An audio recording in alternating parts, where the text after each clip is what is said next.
Assalamualaikum warahmatullahi wabarakatuh.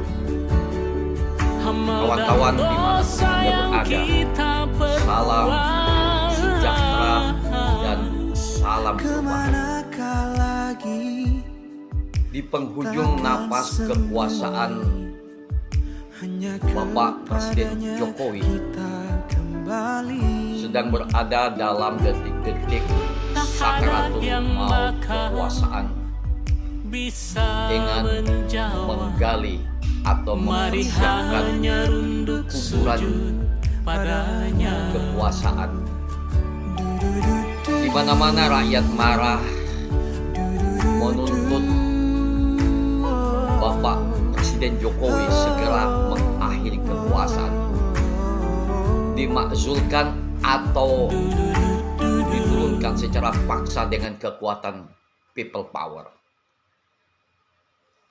Sepak terjang politik Jokowi dan sepertinya ada ketakutan psikologi kekuasaan yang mengidap, dan ini saya bisa katakan sebagai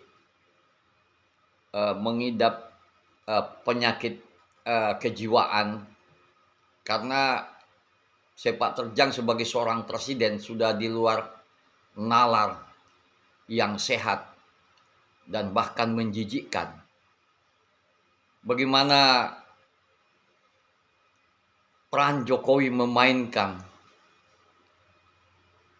menggunakan kekuasaan dan menggunakan instrumen partai politik dan lembaga kekuasaan untuk melanggengkan kekuasaan politik dan mentahbiskan, membaptis kekuasaan politik family, dinasti. Inilah watak-watak oligarkis, Machiavellis dan Fir'aunisme yang sedang mengidap sindrom atau penyakit kekuasaan.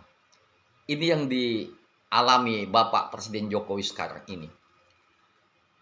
Sepak terjang politik yang di luar nalar, di luar akal sehat, membuat masyarakat marah, jijik, dan kita lihat di mana-mana masyarakat memberikan komentar negatif terhadap Bapak Presiden Jokowi ini.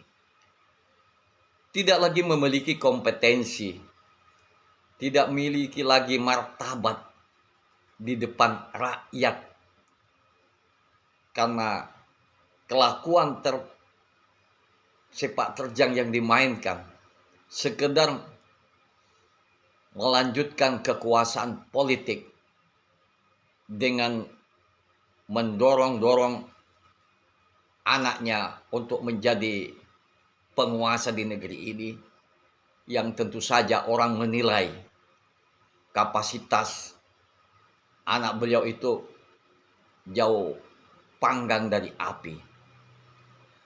Nah, kawan-kawan, ini persoalan yang semakin bertubi-tubi dan Jokowi menjadi bagian dari problem di negeri ini.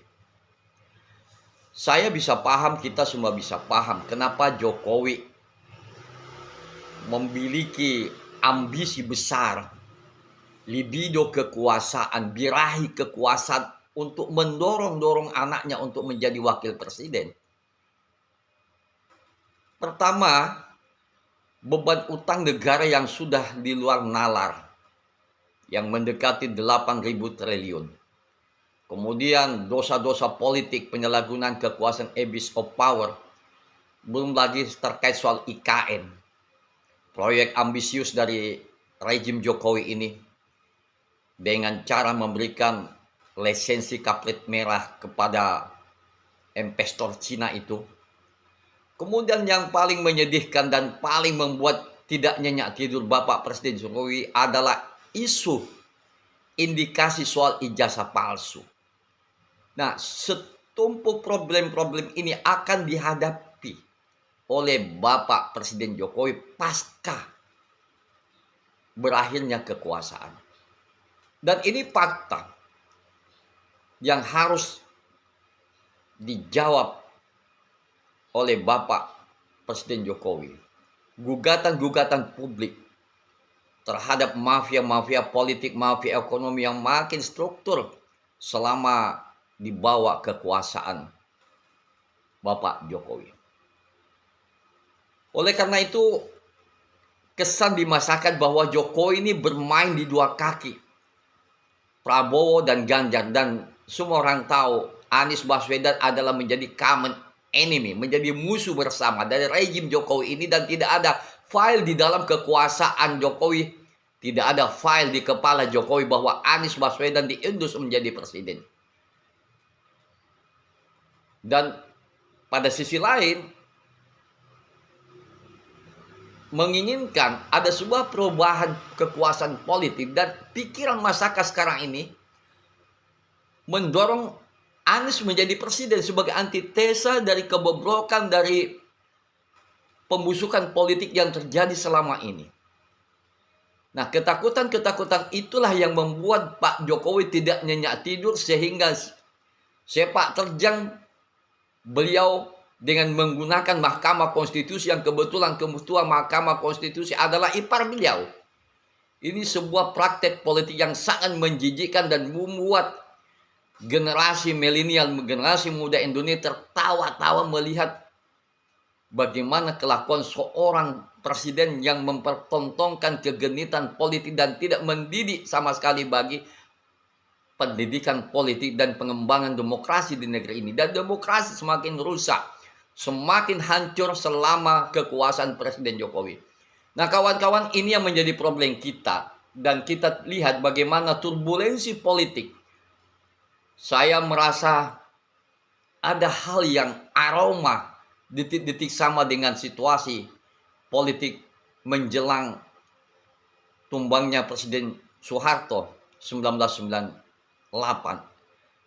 Ini tidak mustahil akan kembali mengulang sejarah kekerasan politik, konflik politik sebagaimana terjadi pada 1998, yang menjadi alasan Soeharto harus mengakhiri kekuasaan karena praktek KKN, penyalahgunaan kekuasaan. Dan KKN hari ini lebih parah daripada zaman Soeharto. Lebih parah, saudara-saudara, hari ini.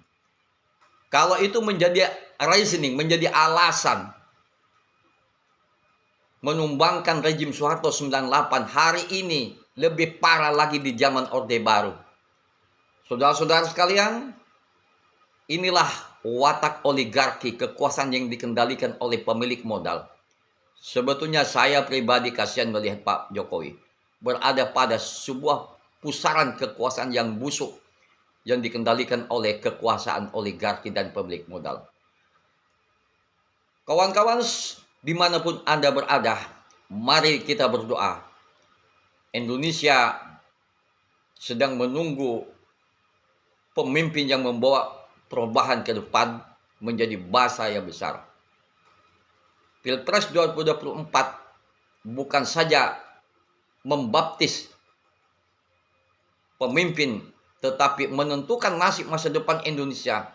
Apakah negeri ini akan menjadi satu pemerintahan yang total menganut paham kapitalisme, atau akan menjadi negara komunis sosialis? Ini satu pilihan, ini satu pemikiran Indonesia ditentukan pada tahun 2024. Salah-salah pilih, maka kita hancur semua.